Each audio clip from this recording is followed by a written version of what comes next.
And we are ready to go. Just so everybody's aware, we are starting this out with a council meeting. Today is March 1st, 2021. This is to do one quick piece of legislation.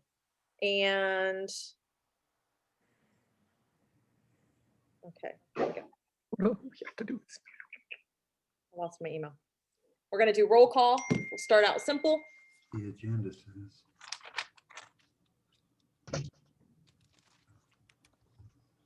All right. Council President Wolf. Here. Councilperson Benedetti. Here. Councilperson Shrimp. Here. Councilperson Bruger. Here. Councilperson Curl. Here. Councilperson McNamara. Present.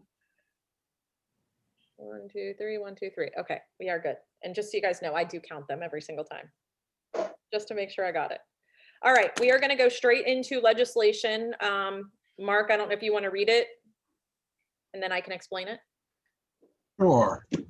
It is Resolution 2021-05 declaring EMS equipment as surplus property. We have a life pack thingy that we're going to sell for $4,000.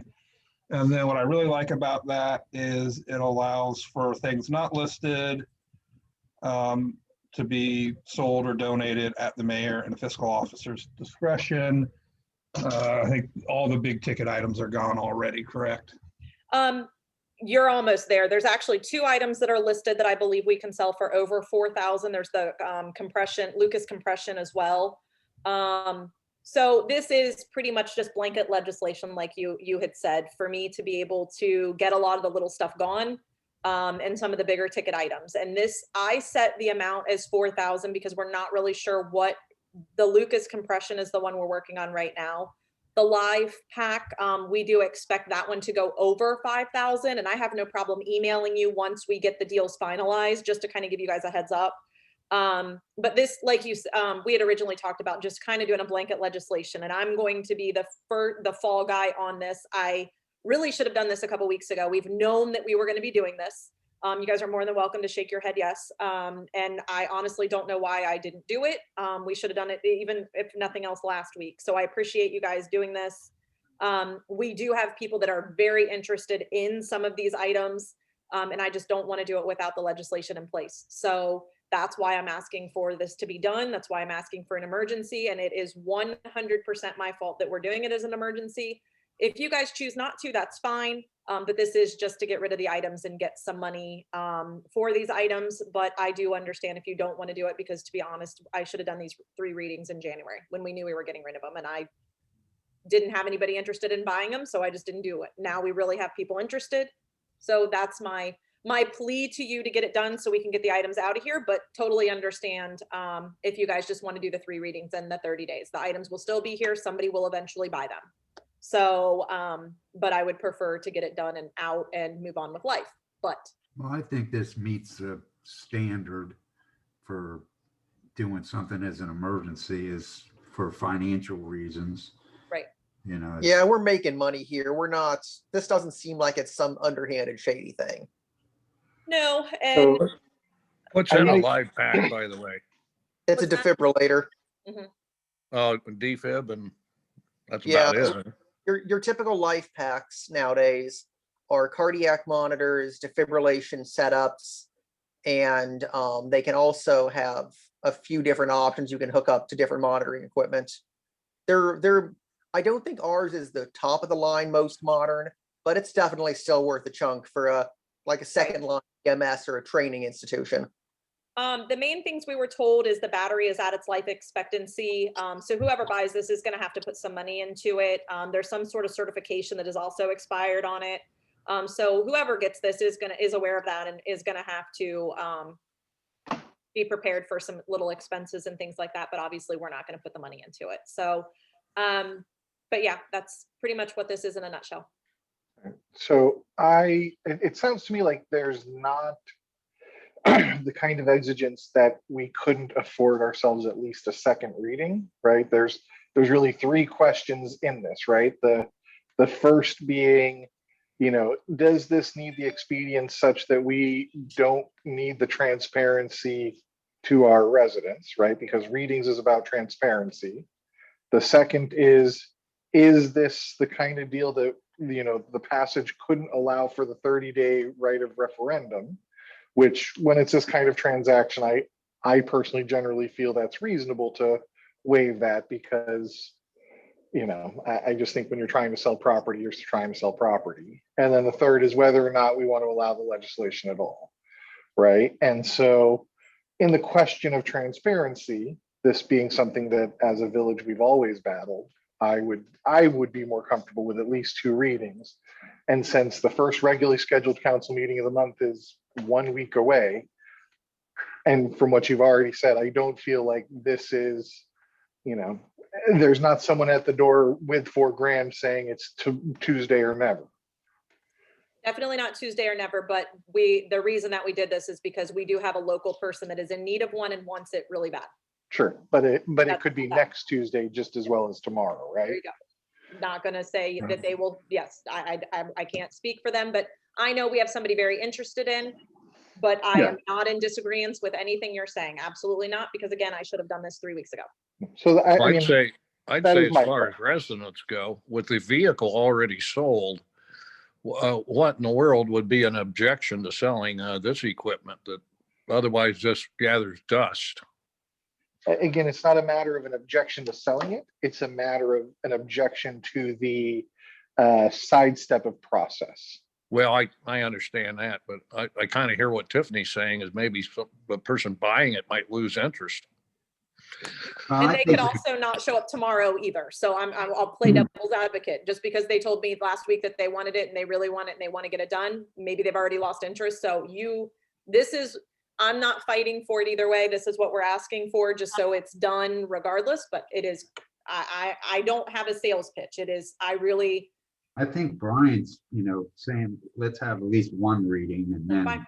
Well, this is our first reading. I would ask for a second reading, which would be next Monday. Right, And then then we discuss. I'm saying I would feel comfortable, you know, with a motion to waive the 3rd reading at that point and a motion for passage as an emergency at that point. But I think giving our residents, you know, 2 meeting notices and 2 bites at the apple to know that this is something going on is worthwhile. Because the one argument against, you know, we're as transparent as we can be is when you have things that are brought up in a special meeting, passed with a 1 reading as an emergency in a special meeting, a resident would have every reason to say that this is something that there was no transparency on, which I don't think is anything anyone here would want to look at or defend. And I would agree that it gives someone an opportunity also who listens to this meeting tonight to say, hey, you know, I didn't know they were selling, I didn't know about that piece of equipment and I would like to bid on it as well. And it gives them an opportunity to do so. And that shows that we're not already pre-designed to have it be purchased by a person, and that we're open to whoever might want to put in an offer for it. So it gives them a chance to think about that. And I think that's good. I think that's good. Also, if someone says, well, if they're going to sell it for 4,000 and I happen to be shopping for one for my organization and I can't get anything below 5, then they also might point that out to us that we're trying to sell it at too low a price and, you know, have an objection. So I'm just saying those are possibilities, whether it's this piece of equipment or a car we were trying to sell or a lawnmower or anything else. It just gives the residents an opportunity to comment on it. My only comment would be also, would there be any benefit to replacing the battery, having the thing calibrated and certified before we sell it? Would that be a benefit? Well, Pretty hard to sell something that isn't working. right.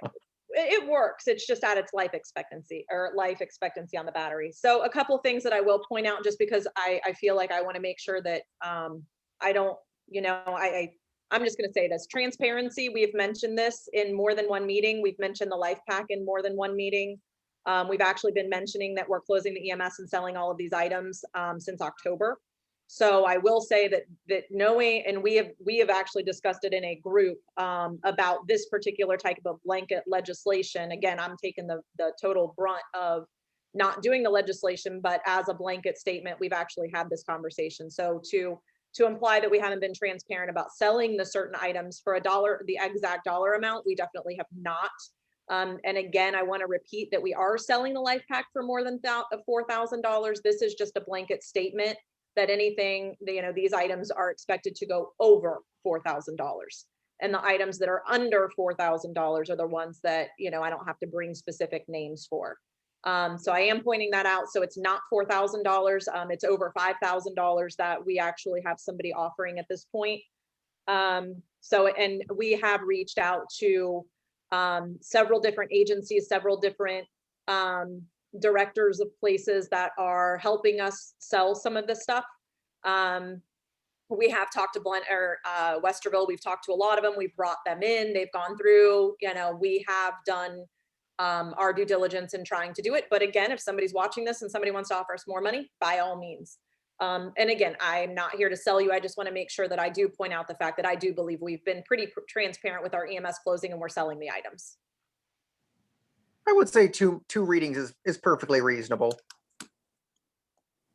All right, well, do we want to just put it to a vote or? Well, we just, We're just- I mean, you can make a motion to waive the readings now and see if it carries. Yeah, I mean, that's what I was gonna say. Do I'm people not, have in I'm mind what not they're even gonna going make to that. do? Hmm? I'm not. Kind of person. All right. I'm interested. I wasn't expecting, and again, it does not hurt my feelings either, but don't worry, I'm not gonna like flip out. So I want you guys to get to your other It's a good meetings, so let's just do compromise. something. Yeah, let's do roll call, let's do whatever we want to do, or you guys all just say, we're just gonna, so it doesn't matter, but I think Mark, take it from here and decide what you want to do, if you want to waive or try it. I will just, well, if I make the motion, no, I don't have to. No, Yeah, you can make a motion to You don't waive need to to- suspend the rules and waive the readings. I was debating on if that it requires me then to vote yay or No, not. It doesn't. I will move that we waive the last two readings. Does anybody want to second it? There you go. All Sorry, right, just- so it was not, so we cannot. And we will read this again at the next meeting then. There we go. We're on the new business. All right. right, do we want to adjourn then the regular, First we the gotta special do new council business, meeting? old business. We got to go through Oh. the agenda and then we'll Oh, adjourn. that's right, new business, old business, okay. Anybody have new business that is not going to be directed in the next meeting? Anybody with old business that's not going to be directed in the next meeting? I'm going to give you guys two little tidbits because I don't think it's in the next one. We have had several leaking fire hydrants, more than one. And Eric has coordinated to get those fixed. One of them, I believe, is fixed. We're working on the next one. I believe he's going to be out tomorrow. Are we just using the same guy that Rick used to contact to fix the fire hydrants? Eric, is it the same person or is it a different person? I think it's maybe somebody that does MIs. He's on here. I don't know if he's listening to me though. It's either the person that we used before or somebody from MI. I can't remember. But Eric's So, taking but care of yeah, it's the contact we have for that. And that's pretty much it. I'm sure I have other things, but that's that in a nutshell. All right. I'm done. Move to adjourn. Second? All in favor? Aye. Aye. Opposed? Same. Abstentions? All All right. right, we are good on that. Yeah, so All why don't are we gonna live stream the work session as well, or we normally just record work sessions? I don't. Really Your, gotta just go for it. Let's All right. make your choice. keep But it going. I feel like if you start messing around with it, that usually is when things go pear-shaped. So we'll Let's just- Leave it go. just feel sorry for the the spirit of persons that. transparency, let's just keep it going. Well, and you can make a disclaimer, the council meeting's over. Now we're going into the basic work section and this could go anywhere. So. Right. Now, so this work session was, Someone's gonna remind me here what we're doing. well, that's funny because this was your baby. We are continuing our discussion on village staffing. Oh, okay. Right now, I will start with my own apology that after last work session, I was supposed to type up my notes and get it out to everybody as to the summary of everybody, the current staff's duties as described by the mayor and Eric. I had myself a fairly busy week and was not able to. So that does change the shape of this conversation, because what I was hoping to do was review that. The way I had envisioned this conversation was to take that information and use it to inform what we would like, and then try to marry the two or develop a transition. So I guess what I would propose at this point, if we want to continue that conversation tonight, is just start talking about what we envision, and then we can go back and slot those current duties under current staffs under that in a future conversation. Does that make sense? Or does someone have another way or idea on how to tackle this discussion? That sounds good. I'd hope everybody's had time to just kind of, think about who's doing what. I think we've got, a rough idea of who's accomplishing the different tasks that need to be done. I think a great example here is, Eric's, now work, is doing the fire hydrant stuff,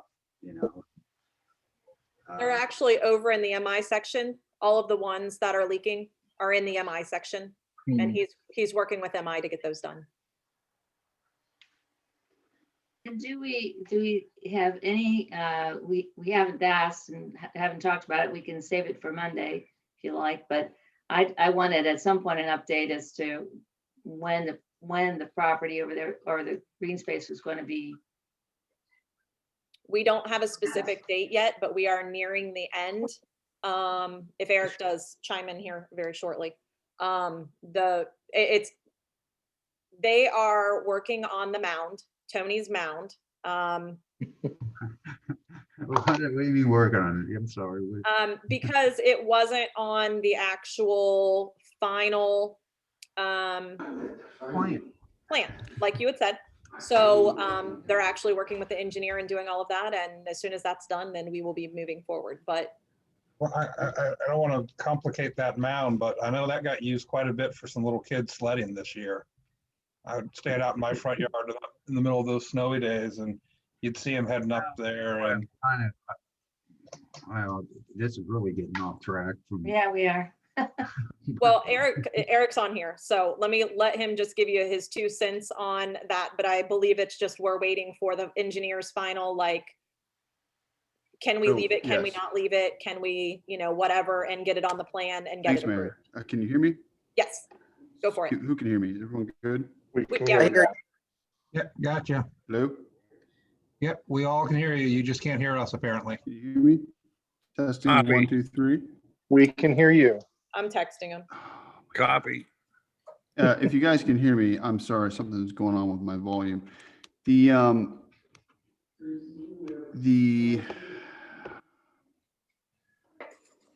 1 second.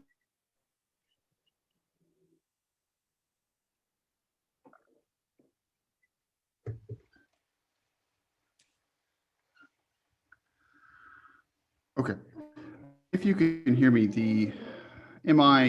great, thank you. The engineers are getting together because the mound was not on the original grading plan. So it requires it to be consistent with the grading plans approved. Otherwise, they have to come back to council for a change to the development text and plan as a whole. So in that regard, if the engineer can show our engineer, i.e. Mike and his team, that it meets the grading plan as approved, it's an administrative item. If they can't do that, either they have to change it, i.e. bring in some dump trucks and take out dirt, or they have to come back to council for your approval. That's where we're at. There's your Okay, answer. And then in terms of the, I just wanted to clarify, in terms of the leaking fire hydrants, that's our responsibility now, right? Because that was transferred. So that's not anything to do with transferring the green space, right? Yes, we're gonna be financially responsible for it, but So he has reached out and I Those believe it items was- are also our responsibility infrastructure wise, and they need to be handled by us. We have a contractor. There's some oddities because of the timing of this whole event, being that Rick went out, we had the freeze of winter. The contract with Columbus didn't handle this, so there's been some learning experiences. We do have a contractor who is looking at things as of tomorrow, and he's going to give us a better idea of what it costs to maintenance our infrastructure for, I guess, on a yearly basis, so you can approve something for next year's budget. Are Well- you saying that the? So maintenance- going, I'm sorry, just to follow up one more. So going forward, my whole question came up from Eric was managing fire hydrants now. And so technically though, we're supposed to be managing fire hydrants or contracting it, but we're managing it as a village. So the person that on an ongoing basis is managing the fire hydrants, well, that is the vision that is the village planner who's doing that. as of right now, he is the person that Well, reached so out to. I step in on a lot of different things. It's part of being an administrative, senior administrative item, and this is not unnormal for municipalities.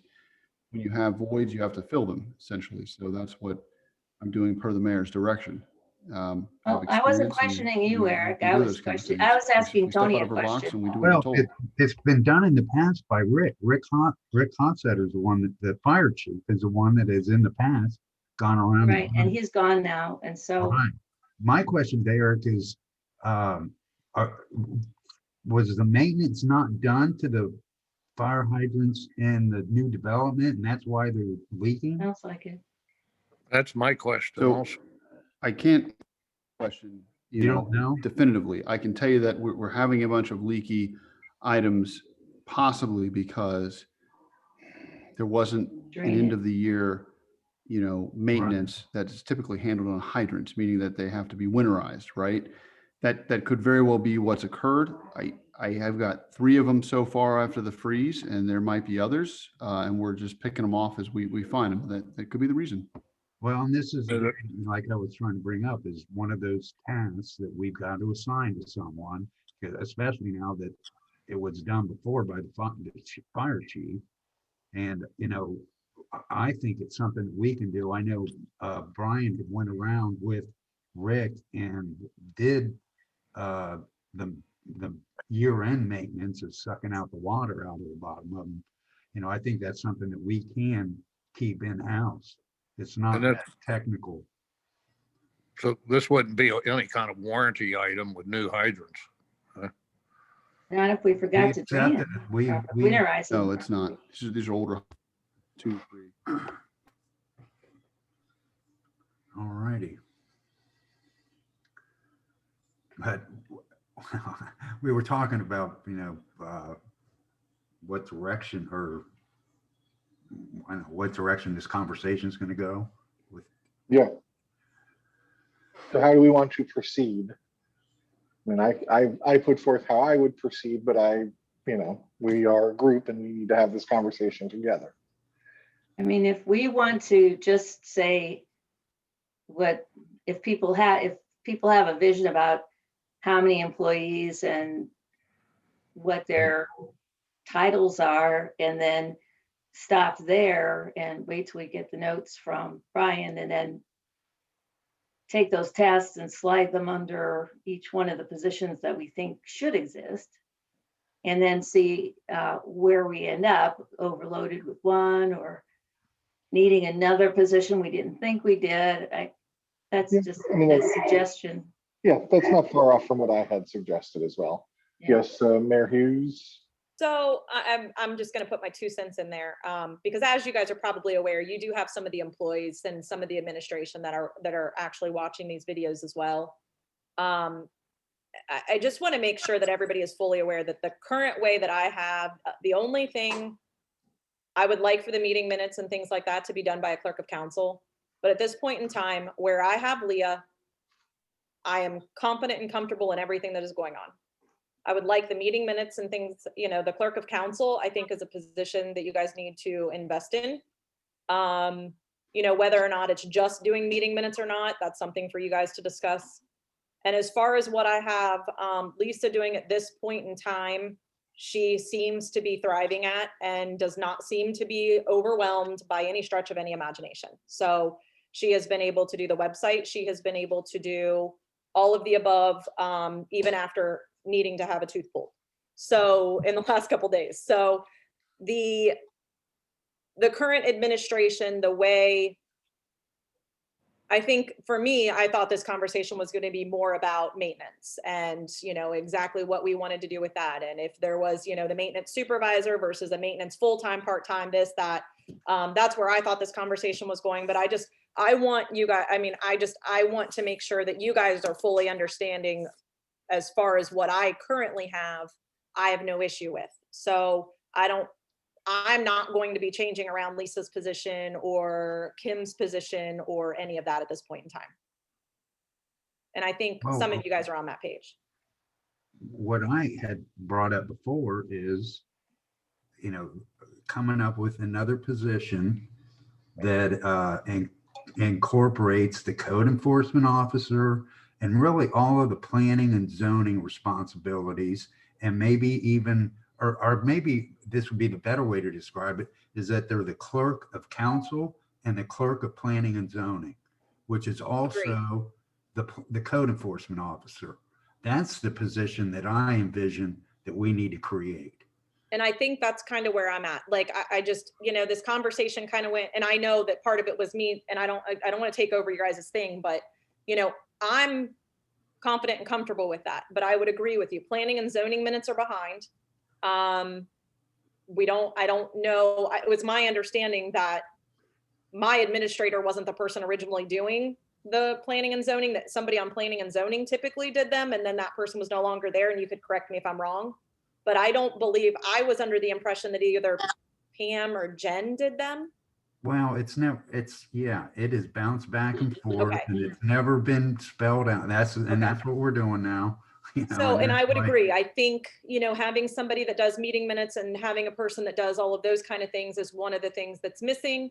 And then, you know, as far as the actual person that does the permits, you know, if you want to switch over, you know,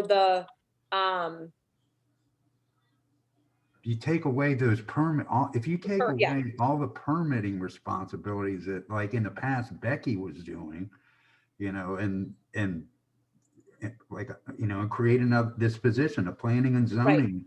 and I'm not in disagreement, because Official. that's something that, you know, I think Becky had been there for so long. She really did understand a lot of our codes. When people would call in and ask zoning questions and people would call in, she was able to give some of those things. And when she wasn't able to give it, she would give it to the code enforcement officer and or Eric, depending on exactly what it was for. With having a newer person, I mean, obviously it's going to take her a little bit of time to get through the planning and zoning and the codes and all of that to be able to, I mean, she can take a payment, she can do all of that, but to actually know what to do with all of that kind of stuff is probably a little more difficult for her, because I'm still trying to figure out some of it. So I'm not in disagreement with that. I think I'm just trying to say that other than that, like, Leah's where she wants to be, and I don't have any issues going on with all of that, and that's with illnesses and all of that. So I'm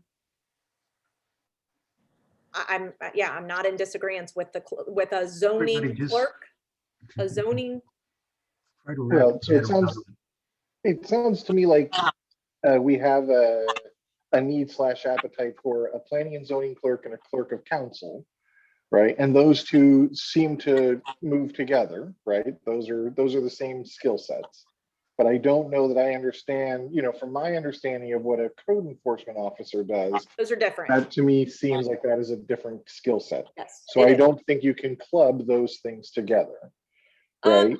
I would think, here's how I'm going to say this. I would think a code enforcement officer could, I'm hearing you. I think they could, I don't think they're gonna wanna sit there and do meeting minutes. No, I think you're totally, they're not gonna sit there and listen to 2 hours of a meeting to do meeting minutes. Now, the actual zoning in itself,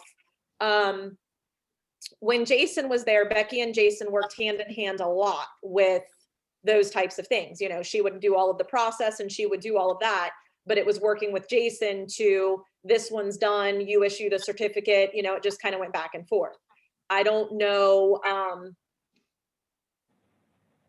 I think this is a position that there isn't a skill set. It's something that you learn. And I do believe it can be done by the same person. You know, code enforcement is a process of sending out letters. I mean, it's very rare that you need somebody to go out there and meet with the resident or business owner, you know, and that's where I think the different skill set comes into play. I'm sorry, it's not actually true. feel- Yeah, I actually feel that's like what I was saying. most of what I would anticipate a code enforcement officer doing is in the field, Correct. right? I would anticipate a code enforcement officer to be, you know, driving the village, right? And stopping in and talking to the businesses on the regular, right? That's what I would anticipate a code enforcement officer doing. And just, I'm glad you said that because that's been one of my pet peeves right now.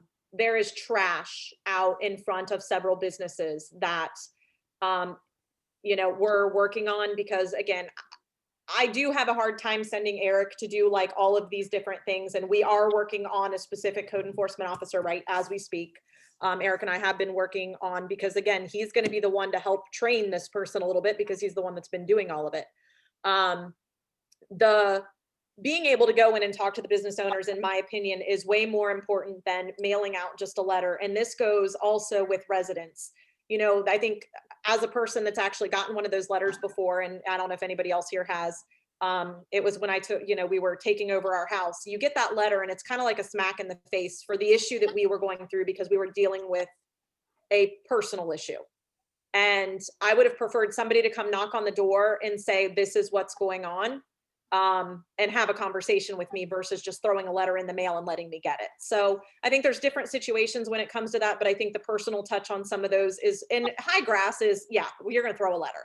But when it comes to the businesses, I think being more involved, getting the trash cleaned up, getting, you know, these people really invested in, you know, what we're expecting. I think that's part of it. Well, I agree solely with Brian on that one. I I'm think not we- understanding why the person that can drive around and look at stuff and interact with the residents isn't the same person that can do minutes. I mean, No, That's I a very think that's two different, very it's different. I can skill set. speak to that. I've done both. So I can tell you very much so that minutes are not your standard code enforcement officer's rapport, right? That's not in their wheelhouse typically. And the issue is, just the other day, you know, the mayor says she gets a report, hey, there's debris in the sidewalk. That's something you go out, you talk to the individual. He's more than happy to pick it up. He didn't realize it slid out there because of the ice melting, and he got it out of the way, and we prevented people from potentially getting injured. You know, those are things that you have to go talk to them direct, and you have to get to know your business owners. And all of these items are particular skill sets in how you deal with them. They're not just all letters. It's not just all this or that. I mean, there are people who are more geared towards doing certain aspects of the job that you're describing than others. So that's where it comes down to. Yeah, and that's been one of the battles that we have. You know, Eric and I have been talking about that because that is something that I'm very interested in is having somebody in the field, even if it's not every single day, but being able to reach out to people that,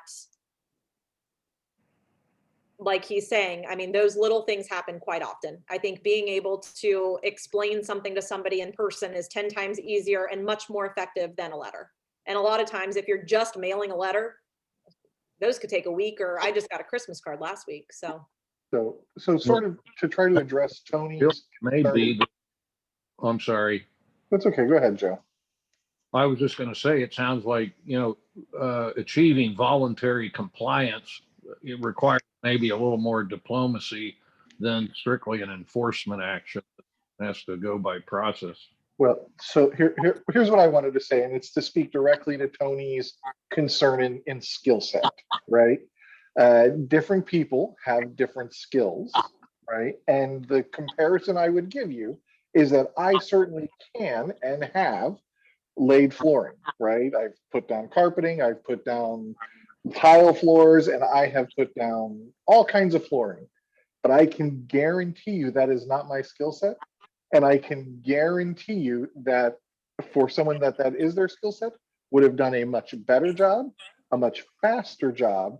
And you know, the whole experience for everyone involved would have been better if we'd had someone for which it was their skill set.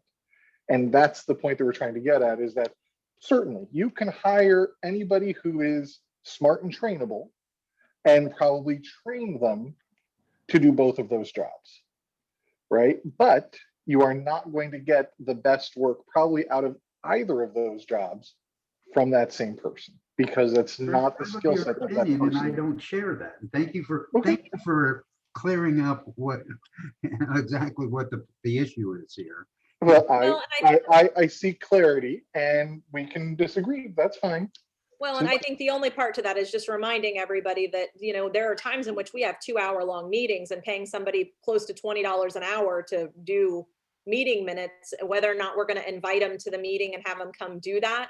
If you have somebody that's working 10 to 2 as a part-time person, and then you're expecting them to come to every other Monday night's meeting, Planning and that's- zoning meetings are not that difficult. And if you're at that meeting, you should be able to jot down. but you're paying them almost $20 an hour, and Diane's Yeah, I point, know. we're going to pay somebody $25.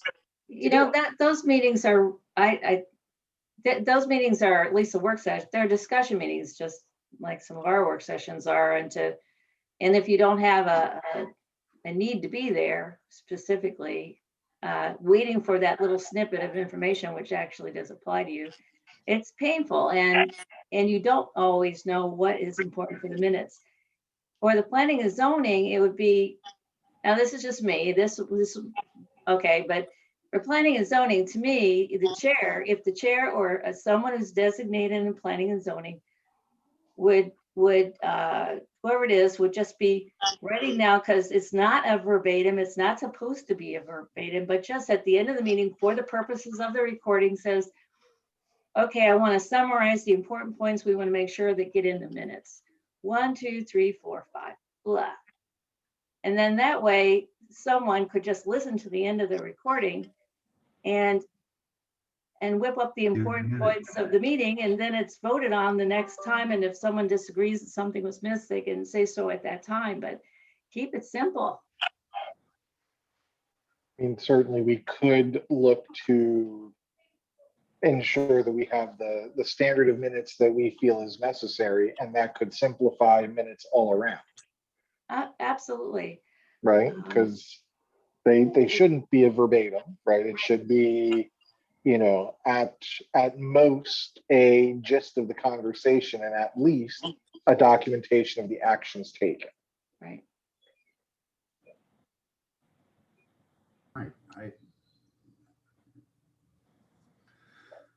Okay, so we kind of hit it in there, but, well, so on planning and zoning, then, it sounds like the mayor and our planner, village planner here are trying to put together something for a planning and zoning job and training and all that.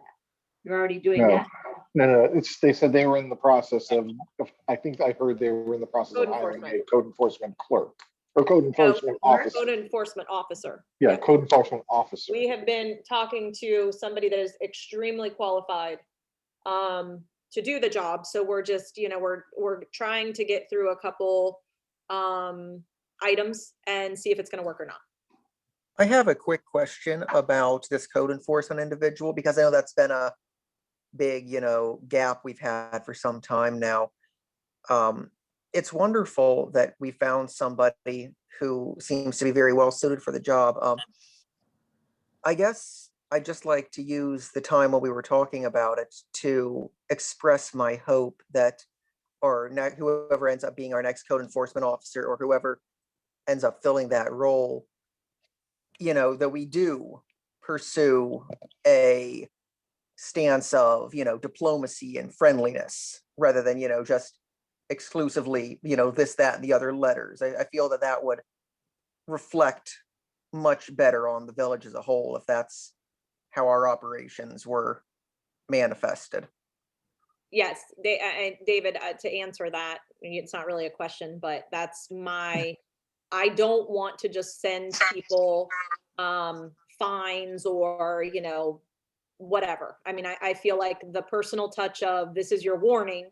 For example, I was walking around the news section the other day with the ice and the snow and all of that stuff. And I will tell you this, if I would have been able to put notes on every single person's door, nice notes, I would have, because again, when you have that much snow, you're supposed to keep your sidewalk. Yeah, yeah, I'm and just, there were I'm so many happy to people that, hear. yeah. So, but it's the nice little touch, not just the mail them a letter and hope for the best. Yeah, that. that's good that we're not, No. that that's being considered. I mean, there's no reason to act with, the unnecessary, No. cruelty or callousness if we can at all avoid it. That's, No, no one wants to live in a place like that. No, and it's the same thing with high grass. I mean, I think everybody deserves a warning or two and all of that, and going and talking to them to find out if there's a medical issue or something along those lines, and being proactive and trying to help them instead of finding them. I'm not Saves a looking ton of for work that. to do it that way. Yeah. Ton of work. Mhm. So, yeah, we're not looking to make people mad. We're looking to work with them, not against them. We all want the same result, but we're also Wonderful. not going to tolerate, people just doing it every single week either. Absolutely. I mean, there has to be some kind of, Yes. I mean, the code enforcement does exist at, the very, I guess, the most strong recourse being, it's fine or, introduction to, some sort of legal system. Right. But that shouldn't be the first step. Not at all. Well, I'm think glad that that's- I kind of agree. In principle, I agree with what David's saying, but I've sat through some council meetings back when I first started about code enforcement and letters, and do you do 1, 2, 3 letters and how much time in between and all that sort of thing. And it was definitely not the consensus, which the consensus was not warm and fuzzy, but just nail them. So not everyone feels that way. And of course, there's a lot of pressure from the mayor's office to fix it now. And, there are various opinions in the village, and they're not all following the warm and fuzzy path. Especially, I think you have the philosophy, especially with the tall grass, where people are just waiting for if you're going to do 3 warnings, and people are waiting for the 3rd warning to actually take action. So then there's the feeling like, why give them 3? Just give them 1, and then. So there's a lot of different So if I can clear up- processes out there. If I can clear up the code enforcement on the grass, the way it's to be handled, no, it's quite frankly, the way it's to be handled is, look, they get a letter. It's not just 3 letters and you're out thing. It's not the way it works. They get notified once per growing season concerning the grass. If they don't comply per the code, it can be mowed at will. They have been given their warning, right? Otherwise, people do wait to the end. That code was altered and changed to match other municipalities' ability to enforce the grass cutting because of those individuals that stretch, the notification process. Well, thank you for that clarification, but I think that is outside of the scope of the conversation we were trying to have. So let's reel this back in.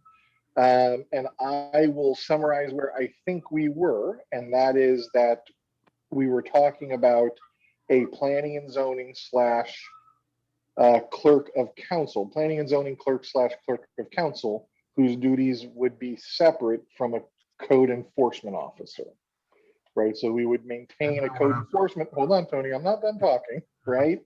So we would have a code enforcement officer who would have a set of duties, and then a new position, which would be a clerk of council / planning and zoning clerk, which would have a separate set of duties, right? And we could right size both of those positions based on the duties as they are assigned. That's what I had heard thus far. Now Tony, it's your opportunity to say if you heard something different in that conversation. Well, this is what I am proposing, and I'll say it one more time. Mhm. is combining that person that's the planning and zoning, or the code enforcement officer also is the clerk of council and the planning and zoning clerk. Okay, so we have now heard that proposal more than once from Tony. So let's take it to the audience. Do we feel that that is a feasible solution, or would we rather that be two separate positions? If we could go through and get a straw, or Tiffany, go ahead, you had something to No. add? Maybe I'm the only, one simple question. Because I'm hoping that everybody else has the same question. What exactly would a clerk of council do?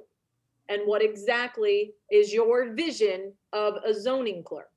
So this code enforcement officer comes in 10 to 2. Would they do just meeting minutes for clerk of council, or would they do something else? Like I currently do legislation. As you guys are aware, when I make mistakes, I take full blunt of it. The only legislation I don't do is what Eric does or you guys do. I'm the one that types it up. And Kim and Leah do it. So would this person then do the legislation, and I would tell them, would they do anything like that? When it's passed, I'm trying not to get in detail, but we have a common drive that all of our legislation goes into. So when we create legislation, it goes into the common drive. When we need to make changes, when it's passed, their signatures put in. Would that person be responsible for doing any of the past legislation or anything, or is that still admin?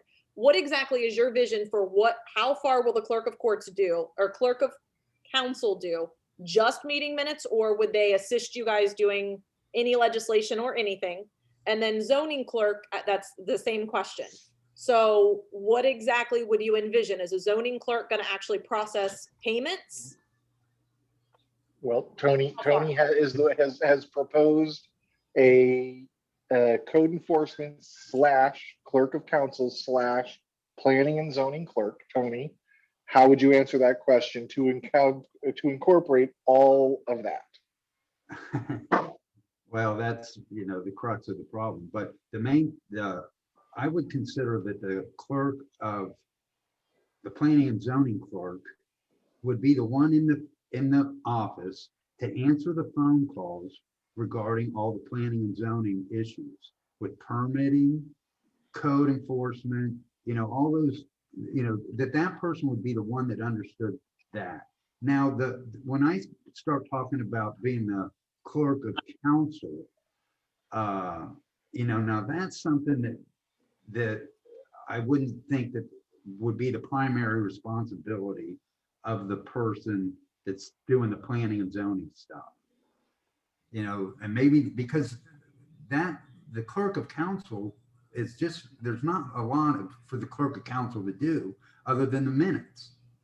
And that's why I think that the planning and zoning should be under one person, all the stuff that happens with planning and zoning. And I see that as a full-time position. And then to maybe try to job share a little bit into the more clerk of council stuff. And maybe the clerk of council stuff isn't all done. Or maybe I should just take the clerk of councils out of the responsibilities for the position I'm talking about, for code enforcement and planning and zoning clerk, because that's what Becky, did a lot of the planning and zoning stuff.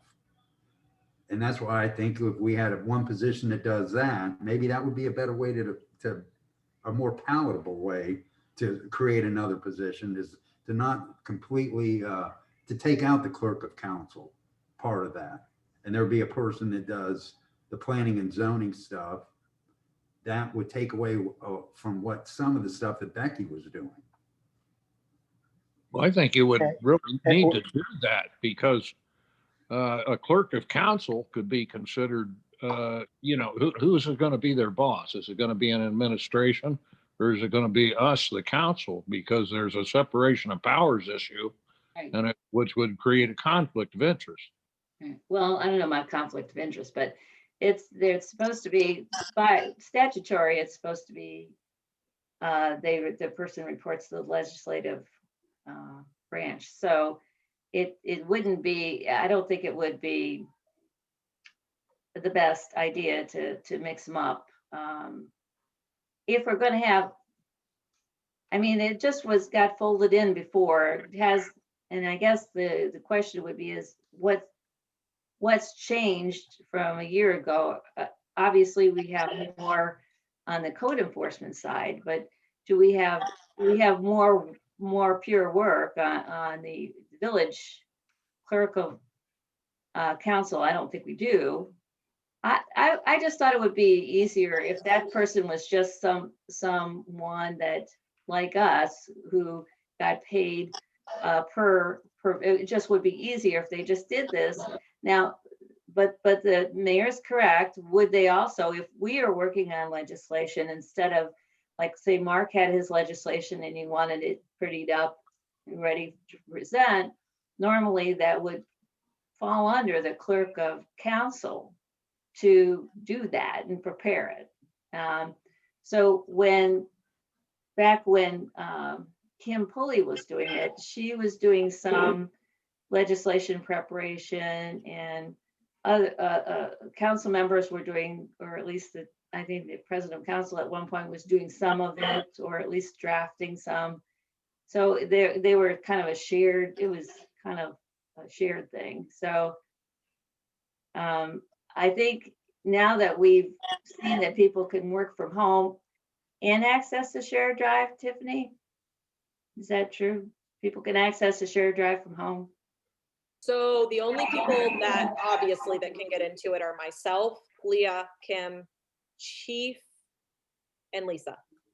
So because it has everything in there. I can't actually access the financials. That is only something that they can access. So even there's locks on certain things, which obviously I don't need to. But those are, the common drive is got everything in there.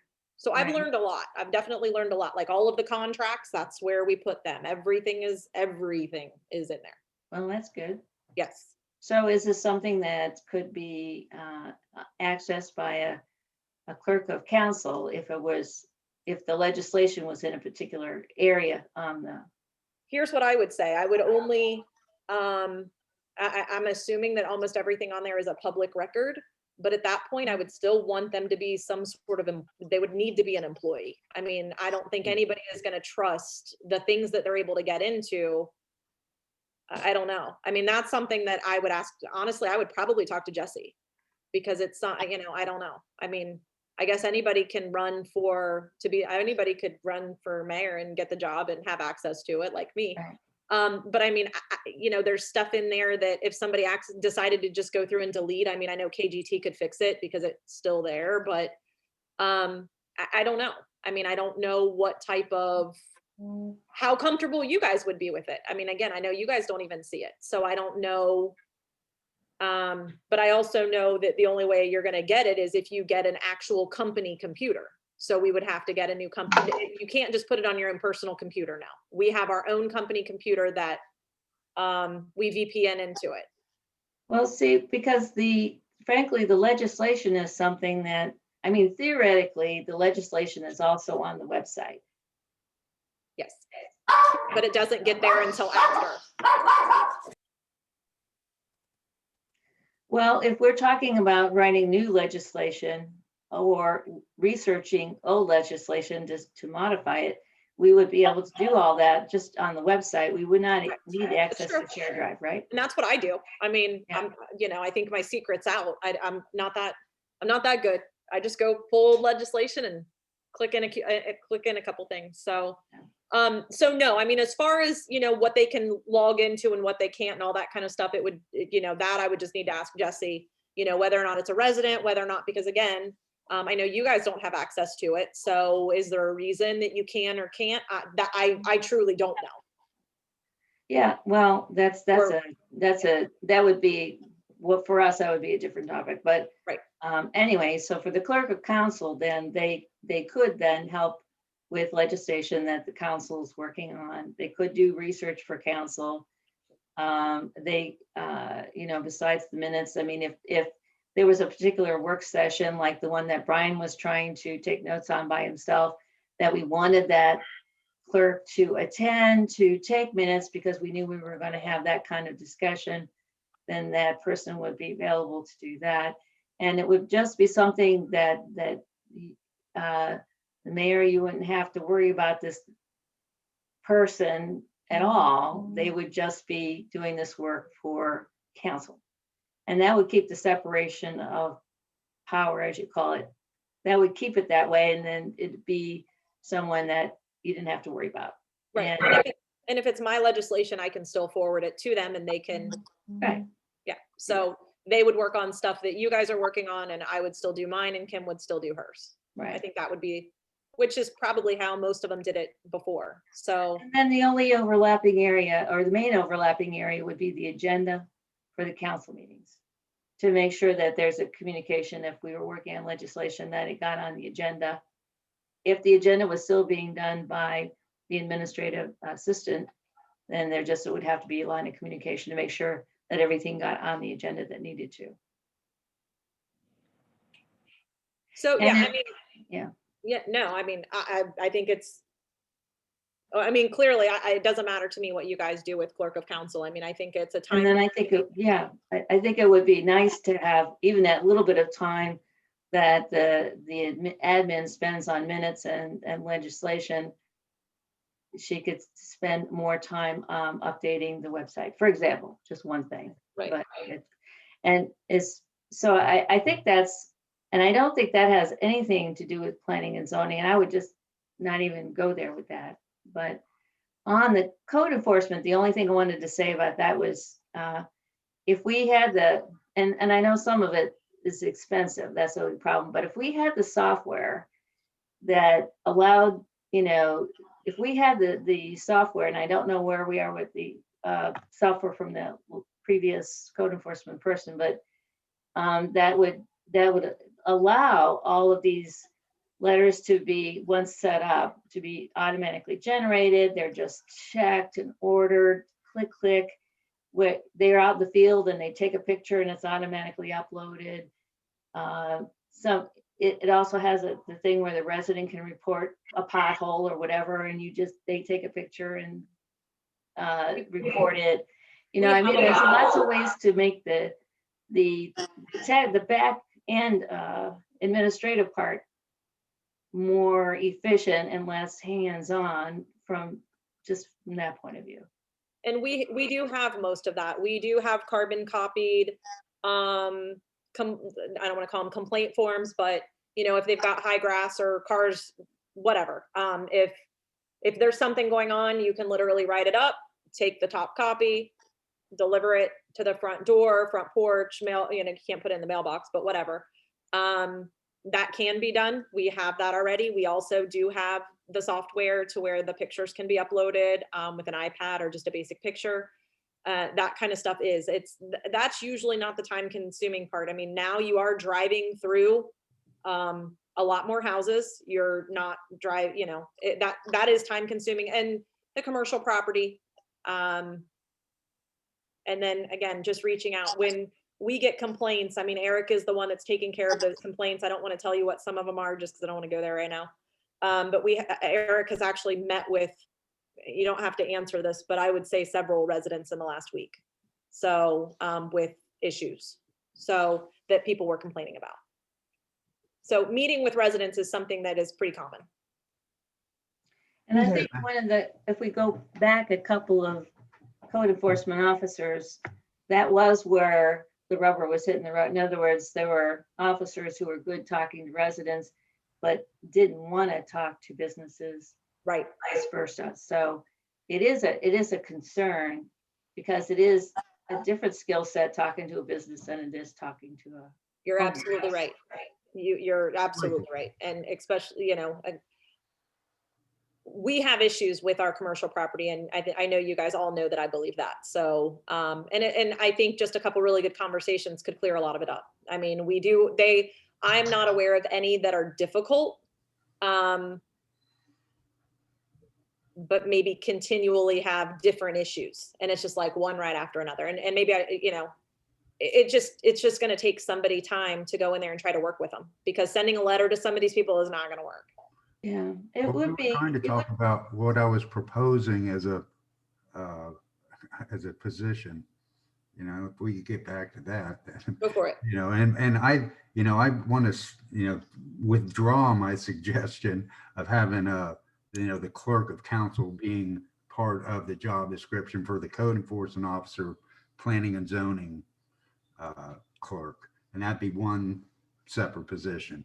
And thinking this through with this conversation here, is like Lisa is the one that probably should be doing the clerk of court stuff, and then having another position and for planning and zoning and code enforcement. That's what I'm proposing and would like people to think about. Here's where I'm at, because I feel like we've talked about a lot of stuff and have struggled to find focus. But we definitely are circling the drain around the idea of code enforcement, planning and zoning clerk, and clerk of council. So I think what I'm going to propose is that we each take some time and come to Saturday's work session with a list of responsibilities that we would expect for those three positions. With that in mind, right, when we have all of that in front of us, we can talk through those, what we have brought with us quickly, and understand whether any 2 or 3 of those could be put under a single person, and whether or not, or could that be mixed into our current workload in any reasonable way. Right. But I think what we need to do is we need to understand what we all mean by clerk of council, planning and zoning clerk, and code enforcement officer, so that we can hammer out those definitions, and by definitions, I mean the list of duties, and then shuffle it. But I suggest we all bring that to Saturday. And I think that is as far as we are going to be productive for today. So unless somebody disagrees with me or has something else different than those 3 things they wanted to talk about tonight, I'm going to suggest we adjourn. I'll also renew my promise that tomorrow afternoon, I'll have time to type up my notes from the previous meeting, and I'll get those out tomorrow afternoon. If I could just say one last thing, is that I think that the maintenance is a whole nother different topic. It's like when it comes to the admin, we're working, It is. want to address that with the mayor had brought up earlier. But yeah, I think that's a great focus for us to just wrap our heads around. Another work session. So we'll keep on chugging away at this. It's an elephant we'll eat bite by bite. I'll be quick. I do have a maintenance person being advertised, a part-time maintenance person being advertised as we speak. I do already have some applicants, and I have not interviewed any yet. Plan on doing that this week because we are in March, and we're going to start cutting grass here, hopefully sooner rather than later, because I'm ready for summer. And you can't force summer to come faster by mowing the lawn. I'm ready for it. So long story short, I do have a part-time person advertised. My goal, and you guys, I would, weather permitting, the seasonal people will hopefully come, I'm going to go maybe May 1st. So those are the positions that I'm interested in hiring at this point. So that's just, I'm just letting you guys know that that's where we are administratively right now. Very good. Well, then again, I will reiterate, the ask is that everybody have those duties, the duties that they think are appropriate for those 3 positions discussed: code enforcement, planning and zoning clerk, and clerk of council, so that we can use, after we're done going through Monday night's agenda on Saturday morning, we can use whatever time we have left to nail that down. Okay, and with that, I move that we adjourn this meeting. Everybody have a wonderful, oh yeah, go ahead, Mark. Just real quick, I will not be there this Saturday. I have a conference that I have to be, that goes from 9 to 11. So I'll fight through it. You can, if you have anything you wanted to add to that discussion, you can get it to me ahead of time and I'll gladly represent you. And then as an FYI, I'll be leaving by 9:30. We're going to Cincinnati for a college visit. Fun. All right, then with that, everybody get out of here. Have a good night. Bye. Hey, Right. everyone. Aye.